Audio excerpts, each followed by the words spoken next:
we think these are your main priorities. You also have these issues. We're going to cover off on these. Do you ever think there's an issue? Like, I've had this problem recently, and it's been a big error on my part of when you have a good relationship with the athlete at a professional level, and if you guys, it would be the players that have been there for 7, 8, 10 years, and you start to make assumptions about, oh, that's not going to change, so we won't touch that.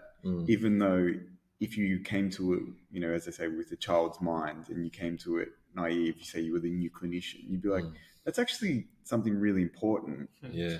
It's a mistake I know I've made a lot of times, and I've had to like kick myself in the ass and say like, no, this athlete can't get away with having terrible ankle range or terrible hip range just because they've always had it and I've let it go. How do you sort of reconcile that with some of these players who, I'm sure the injuries are probably significant, particularly joint pathology and stuff like that. But in your mind, you're thinking, okay, well, are we avoiding this at their detriment because we're actually almost using that label of the pathology or going, oh, that's just them. That's just what it is. And really good point.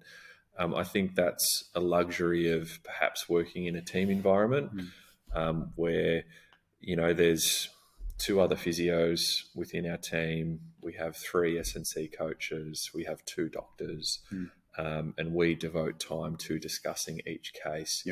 And everybody has the ability to give their perspective, which are varied in terms of people's expertise and knowledge, and also in terms of people's personalities, which I think is important in a team dynamic.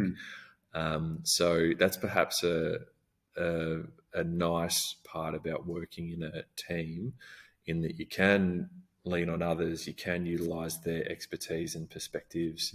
I've certainly found that helpful in that regard. Yeah. Can I ask a provocative question? Of course. And I'm sure it's an evolving understanding, because if you had this answer, you'd probably be a billionaire and wouldn't be wasting your time working clinically. But with all of, you just mentioned you've got really intelligent people who are communicating and working day in, day out. Why do we still, do you think, in your mind, see so many, say, like soft tissue injuries in a sport like AFL, where you would think the resources across the board, and every club has these injuries, so it's not unique to one club, even though there are clubs at times who go through spates of injuries. Why do you think we still see so many of these injuries? We've had these discussions, but I'd like to know from someone who actually lives in clubland and works there. Yeah. No, it's a conundrum that we think about often, but there's no escaping an exposure risk. In the data would suggest that just the fact that people are exposed to injury mechanisms, at some point, it's possible that they will be injured from that injury mechanism. Do you think we're getting closer to understanding these things, or do you think potentially, because the thought that I always come to, and Jack and I have spoken about this, outside of this setting, but like that maybe fundamentally we're looking at the problem in the wrong way. And for that reason, we're not necessarily getting closer to eliminating or heavily reducing these injuries. And that's with no understanding of what the answer is, but just saying, like, if we keep seeing the same problem, we keep approaching it with the same process, maybe that process is the wrong one to, maybe we're using the wrong tool to try and fix the problem. Exactly. And I'm putting you on the spot because I didn't tell you we'd be asking you something like this. It's very, very broad and very But you meant to have all the answers already.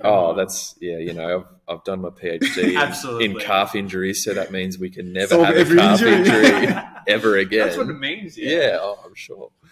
But if tongue in cheek, if we talk about the calf, for example, something we like to do as physios is measure strength.